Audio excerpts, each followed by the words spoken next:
mau berangkat pengajian ke Purwokerto, dia minta ikut.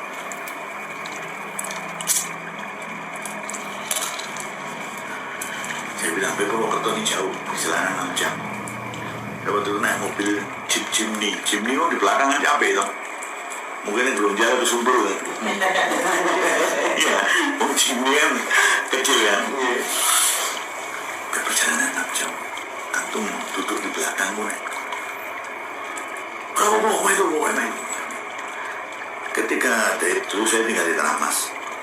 Dari rumah Tanah Mas ini lurus, Tugu Muda. Mestinya kan lurus naik.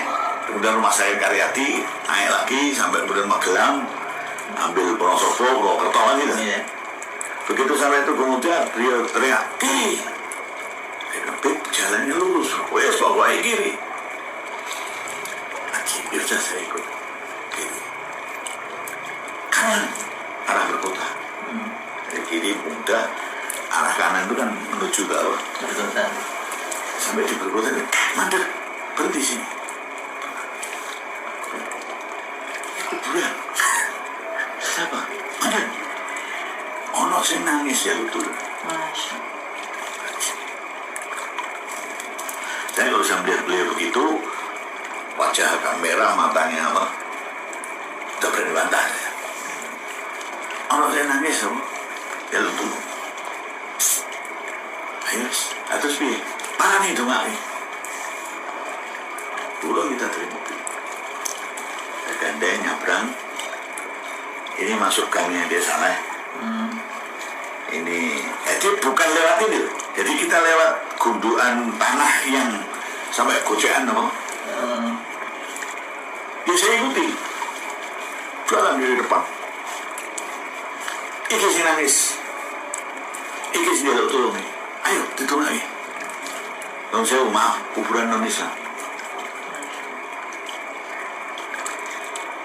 Iki nangis, yuk. Iki nangis dikebuki oleh apa? Malaikat. Syahadat lebok non-Islam. Penulah dikebuki. Saya sudah mengatakan perintahnya orang semacam ini nih seperti Nabi Allah itu sama apa? Bisa pakai akal nanti bisa semua. Tanah hukumnya saya pegang, saya syahadat. Sudah la ilaha illallah, sudah alhamdulillah. Wes kemana kan dia? Habis itu, wes saya menang. Gue bakal ngabari saudara-saudaranya bahwa masuk Islam itu selamat. Gak bakal dikebuki oleh mereka. Jalan ke Purwokerto. Perjalanan ke Purwokerto. Di tengah jalan saya desak terus. Apa rahasianya? Operasi. Bapaknya mau apa? Subhanallah. Kira-kira ya nggak ada 40 hari setelah kejadian itu.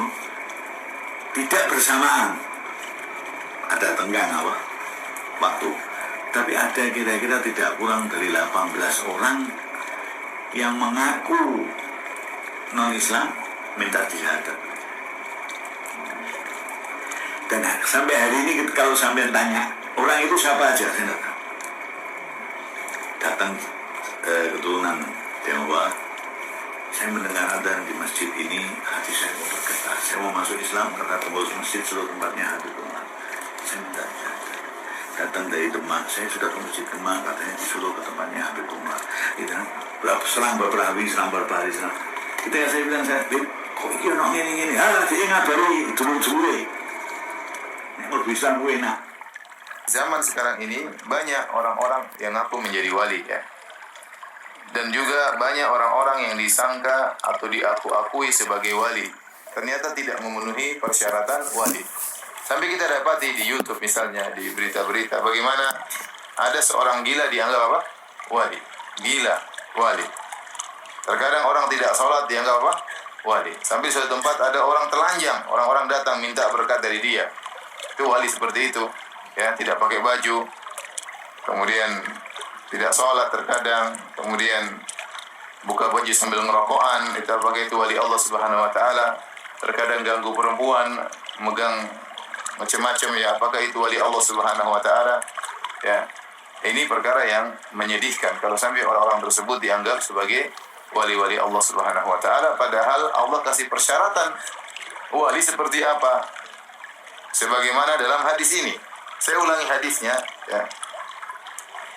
Rasulullah SAW menyampaikan dari Allah Subhanahu wa taala dengan di mana Allah Subhanahu wa taala berfirman, "Man adali waliyan faqad adzantuhu bil harbi." Barang siapa yang musuhi waliku, maka aku telah menyatakan perang dengannya. Ini bahaya kalau seorang saleh dekat dengan Allah Subhanahu wa taala, bertakwa kepada Allah, terus kita ganggu, maka sungguhnya kita telah mengganggu Allah Subhanahu wa taala, dan Allah menyatakan perang kepada orang yang mengganggu tersebut.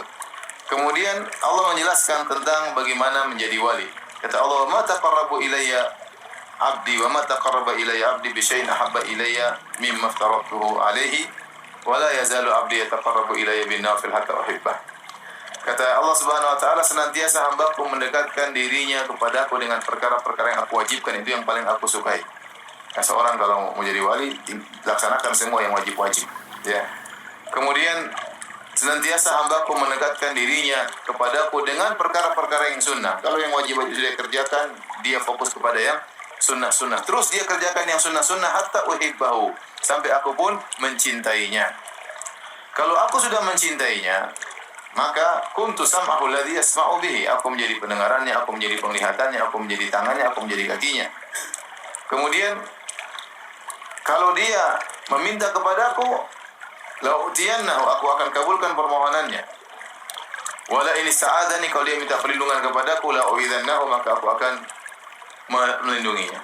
Ini di sini dalam hadis ini Allah menjelaskan satu-satunya cara untuk menjadi wali Allah Subhanahu wa taala, yang wali tersebut adalah orang yang sangat mulia, adalah dengan beribadah kepada Allah, dengan ketaatan, dengan menjalankan kewajiban-kewajiban dan menjalankan sunnah-sunnah Nabi sallallahu alaihi wasallam. Tidak ada jalan lain untuk menjadi wali Allah.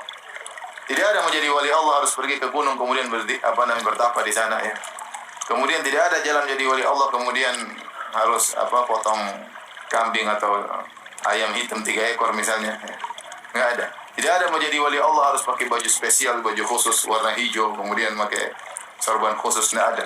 Cara jadi wali cuma satu, ya, yaitu bertakwa kepada Allah Subhanahu wa taala. Sebagaimana firman Allah Subhanahu wa taala, "Ala inna awliya Allahi la khaufun 'alaihim wa lahum yahzanun." Ketahuilah bahwasanya wali Allah tidak ada kekhawatiran bagi mereka dan mereka tidak bersedih. Apa ciri-ciri mereka? Alladzina amanu wa kanu yattaqun.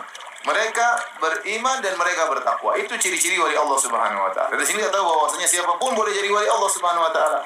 Laki-laki maupun perempuan, siapa boleh jadi wali Allah Subhanahu wa taala. Ini adalah derajat yang bisa diraih oleh siapa saja. Bukan oleh suku tertentu, bukan oleh jenis kulit tertentu, warna kulit tertentu, ya, bukan dari keturunan tertentu, enggak. Siapapun boleh jadi wali-wali Allah Subhanahu wa taala. Islam adalah agama yang mudah. Jadi wali Allah silakan. Syaratnya bertakwa kepada Allah, beriman kepada Allah Subhanahu wa taala. Oleh karenanya tidak syarat bahwasanya seorang wali Allah harus dari suku tertentu, harus dari bangsa tertentu, harus warna kulit tertentu. Tidak ada. Harus pakai baju tertentu, harus bertapa di mana, ya, harus, tidak ada, ya. Tidak ada juga bahwasanya, ya, wali-wali Allah Subhanahu wa taala harus sakti, harus ini, enggak ada, ya. Wali Allah adalah beriman dan bertakwa. Bukan wali Allah harus terkenal, tidak, harus tenar, tidak, ya.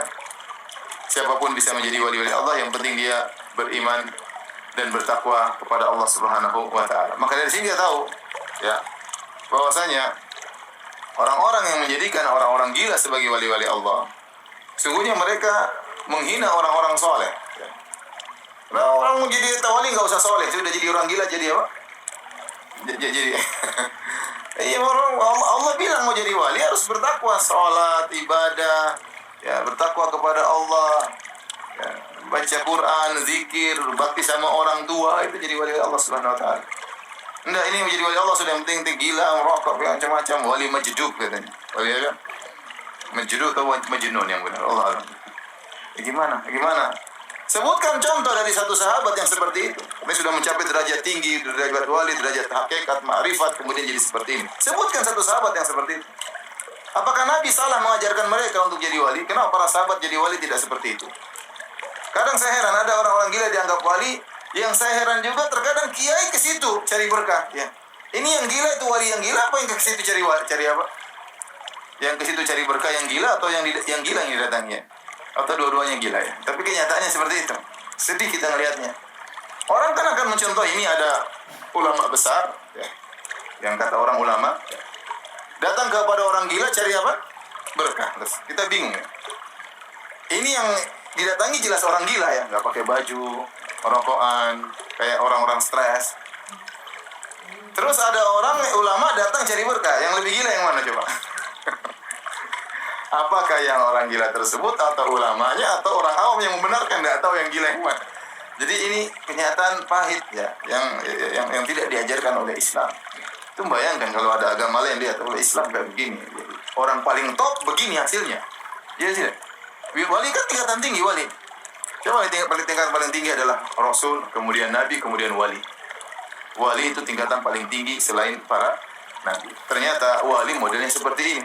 Ya, gila, kemudian stres. Apalagi kalau kita baca ada buku tentang Karamatul Aulia karangan sebagian orang sufi. Wali yang inilah, yang anulah, yang tidak sholat lah, yang tidak pernah mandi lah, yang terkadang berhubungan dengan hewan lah, subhanallah.